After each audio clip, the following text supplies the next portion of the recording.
त्यामुळे आपले जे 5% हँडिकॅप असतात कमीत कमी ते सगळं भाग आपल्या गव्हर्नमेंटच्या नाही आपल्या ग्रामपंचायत ते तिकडे शासकीय नाही. टॅक्स वाढल्यामुळे ग्रामपंचायत सक्षम झाले. आता ग्रामपंचायत उत्पन्नातून आम्ही 5% खर्च दिव्यांगांसाठी करतो. त्याचा जो आता खर्च जवळपास आम्ही मला वाटतं 8 ते 10 लाखापर्यंत आम्ही तो खर्च करू शकतो. काय करता मग तुम्ही त्यांच्यासाठी? दिव्यांगांना मॅडम ते किती खर्च करतात दरवर्षी? जवळपास 8 ते 10 लाख तिथे तरतूद आहे मॅडम इथे धुळे ग्रामपंचायतीला. म्हणजे उत्पन्न वाढल्यामुळेच ते आम्ही तेवढा त्यांना आपण काय त्यांना आम्ही चेक स्वरूपात देतो मॅडम. त्याच्यामध्ये रस्ते आले, गटर आले, त्याला आम्हाला काम करताना बऱ्यापैकी स्टेबिलिटी आली म्हणजे उत्पन्न वाढल्यामुळे. पहिले एवढं नव्हतं जमत. पूर्वी कमी प्रमाण होते. उत्पन्न कमी असल्यामुळे एवढ्या सुविधा नव्हत्या. आता उत्पन्न वाढल्यामुळे ग्रामपंचायतीमध्ये भरपूर सुविधा आणि शासकीय योजना ज्या असतात भरपूर जिल्हा परिषद जन सुविधा, नागरी सुविधा त्यांच्यामुळे ते नाही. आपण जे सुविधाचं म्हणतोय ते फक्त अशी हे जे सार्वजनिक रस्ते त्याच्याने ग्रामपंचायतीला उत्पन्नाच्या मध्ये वाढ झाली. जे आपल्याकडे आलेले आहेत ना त्यांना सर्वांना प्रत्येकाच्या त्यांच्या ऑफिसला आपण पत्र पाठवून दिलेलं आहे.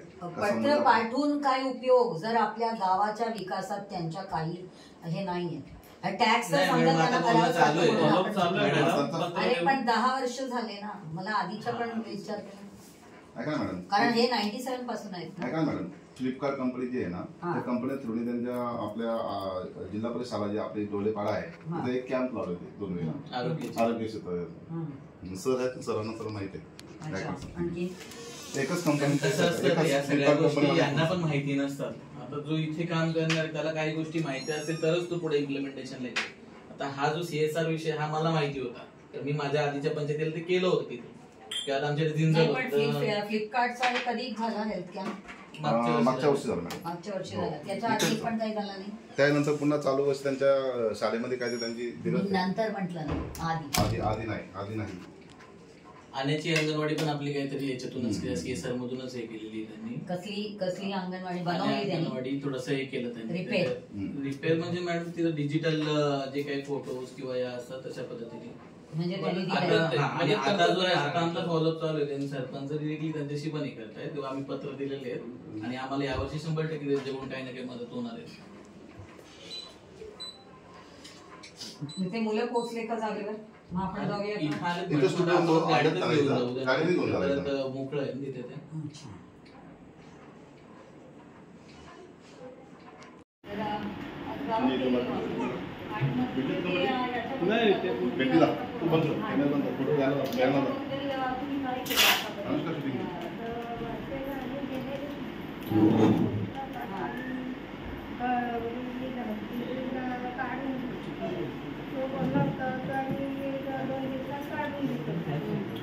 काय काढायचं बोलत नाही.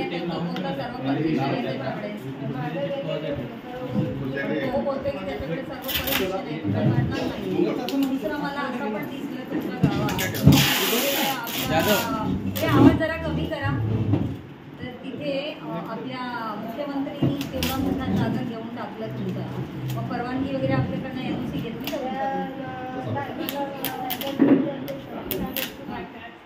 कधी झालंय ते काम? तेव्हा तुम्ही सरपंच नव्हते. कोण होते सरपंच? कोण? मग त्यांनी काही केलं नाही का?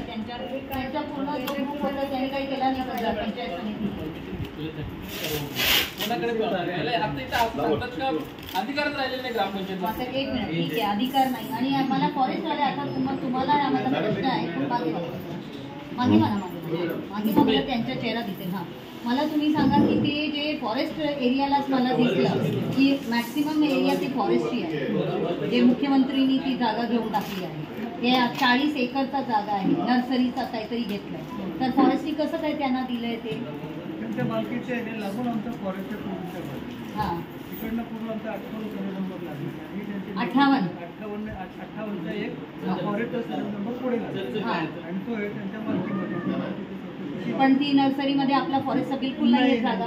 मला समजते की अर्धा जागा फॉरेस्टची आहे. तुम्ही मला एक फॉरेस्टचा पूर्ण मॅप दाखवा आणि ते तुमचा सर्वे नंबर तिथे दाखवा. आणि ह्याचा सर्वे नंबर किती आहे? तो जो जागा नर्सरीच्या जागाचा सर्वे नंबर काय आहे? सर्वे नंबर काय आहे त्या जागेचा?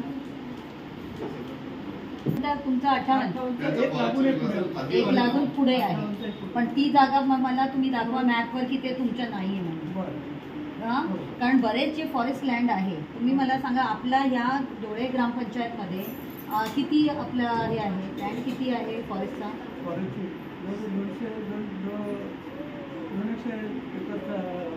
एकरचा जागा आहे. मग त्याच्यासाठी आता हे पूर्ण आदिवासींचा हे जागा आहे, तर या आदिवासींसाठी आपण त्या वन राईट्समध्ये जे त्यांना वन हक्क अधिकारमध्ये जे आहे त्याच्यासाठी आपण त्यांच्या काय सोयीसुविधा केल्या आहे किंवा त्यांच्या जीविका उपार्जनसाठी आपण कसल्या प्रकारचा काही कार्यक्रम किंवा काय त्यांच्यासाठी केलं? वनपट्टा वगैरे पण आपण दिला नाही. वनपट्टामध्ये काय यूज करायला पाहिजे? वाढ झाल्यामुळे ग्रामपंचायत हद्दीमध्ये विकास कामं करायला चालना मिळाली. त्याच्यापूर्वी अगोदर प्रत्येक गावामध्ये कमी प्रमाणात कामं व्हायची. टॅक्सेस वाढल्यामुळे प्रत्येक गावामध्ये सिमेंट कॉन्क्रीट रस्ते, पेवरवाल रस्ते, गटार, रोड लाईटी याची अभि सर्व सुविधा ग्रामपंचायत करण्यात आलेली आहे. त्यांच्याकडून आलेल्या उत्पन्नामुळे ग्रामपंचायती विकास कामामध्ये असं होईल. दुसरा, जेव्हा अशा काही येतात तर त्यांच्या काम असतात की त्यांनी आपल्याकडे शाळा, हॉस्पिटल वगैरे असं काही करावं, पण ते पण काही हॉस्पिटल झालेलं नाही. दुसरा, मला सांगा की ह्या कंपनीकडनं आपल्याला कसल्या प्रकारचा फायदा, म्हणजे जसं टॅक्स आपल्याकडे भरतायत किंवा आपल्याला त्यांना ते बरेच मॅडम त्याच्यामध्ये आहेत सुविधा, त्यांनी करायचं आणि त्यांनी आम्हाला कोटेशन ते सबमिट करायचं असे आम्ही प्रोसिजर करतो. आणि ह्या जो वेअरहाऊसेस वाढले त्याच्यामुळे जी पोल्युशन वगैरे जे होतोय त्याच्या तुम्ही लोकांनी काय, त्यांच्यावर कसल्या प्रकारचं कंट्रोल आहे, नियंत्रण काय आहे? फक्त तुम्ही ते टॅक्स घेता की हा टाइम टू टाइम हे सगळं पण तुम्ही त्यांच्याकडनं काय करून घेता? त्यांच्याकडे पोल्युशन वृक्षारोपण वगैरे त्यांच्याकडून केलेलं आहे. मागच्या वर्षी पण त्यांनी कार्यक्रम केला गावामध्ये वृक्ष लागवडीचा. ऑलरेडी तिथं जिथं वेअरहाऊसेस आहेत तिथेही वृक्ष लागवड केलेली आहे त्यांच्याकडे. नाही, वृक्ष लागवड करणं एक, हे जे सांडपाणी वगैरे सोडतायत किंवा धूळ वगैरे जे धूळ होतीये आणि बाकी जे काही असेल त्यांच्या जे डम्पिंग वगैरेचं आहे तर त्याच्यासाठी काय करतात तुम्ही? काही म्हणजे जर कधी असं दिसला तर तुम्ही त्यांच्यावर काही ऍक्शन? त्यांच्या डम्पिंगच्या रिलेटेड त्यांच्याच जागेमध्ये हे करतायत. इकडं आपल्याकडे ग्रामपंचायत मध्ये नाही करत. काय झालं? त्यांची जी कचऱ्याची किंवा जी म्हणून सांडपाण्याची विल्हेवाट आहे ना ते त्यांच्या जागेतच करतायत. कसं करतायत ते? त्यांनी पण गार्बेज मॅनेजमेंटचा काय आहे त्यांच्या? तुमच्या काय आहे गार्बेज मॅनेजमेंट? तुमच्या कचऱ्याचं काय आहे? कारण सपोज ते गार्बेजच्या आमच्या हद्दीत मॅडम ते करत नाही. प्रश्न ते नाहीये. आता जेव्हा काही इंडस्ट्री, आपली ओळख मला नाही, पाटबंधारे आहे का? अच्छा, व्हेरी प्रतीक. तुमचं नाव काय? मग एवढा उशिरा 10 वाजताच्या असं मला बिलकुल म्हणजे अजूनही मला समजत नाहीये की इरिगेशन डिपार्टमेंट काय करायला लागलं. बिकॉज तुमच्याकडनं जर चांगलं सहकार्य मिळालं मला वाटतं बरेच काही चांगलं कामं होऊ शकणार. आणि हा तिसऱ्यांदा आहे की मी पूर्णपणे डिसअपॉइंटेड आहे. आणि आज आपण चर्चा करू काय करता येते हे सगळ्या क्षेत्रात. कारण जेवढे सपोज ते कॅनल्स वगैरे बनवले गेले, बिकॉज आज माझा उद्देश तुम्हाला इथे आणण्याचा आहे की मला जागेवरचं इन्फॉर्मेशन, कारण हा जो इकडचा हद्दीत पण काही चॅनल्स जे होते सगळे विजवला जातोय, एन्क्रोचमेंट होतोय. मग व्हॉट इज द यूज? आपण जर ते पैसे लावून ते चॅनल बनवलं, कोणासाठी बनवलं? गाववाल्यांना मदत होईल. जेव्हा कृषीचा सगळं क्षेत्रच गेलं मग कशाला आपण चॅनल बांधलं? मग आणि ज्या पिरियडला बांधलं त्या पिरियडला मी ऐकते की वेअर हाऊसेस वगैरे तर ऑलरेडी या लोकांनी दिलं तिथे. मग why did we do such kind of work? अकाउंटेबिलिटीचं काय? पैसा तर लोकांचा टॅक्स मनी आहे जे आपण वापरून हे सगळं करतोय. तर मला ह्या सगळ्या गोष्टीचा आणि इकडचा जो लेआउट वगैरे काही असेल, म्हणजे मला मॅप पण मागून घ्या. आता ते कुंभेरी नदी आणि बाकीच्या basin as a basin friend, आणि त्याच्यात बार ते लिहित होते भातसा आणि भारंगी. हा काय भारंगीचा मॅटर नाहीये, एवढा पण आपल्याला समजायला पाहिजे की we are not sitting in the basin of भारंगी.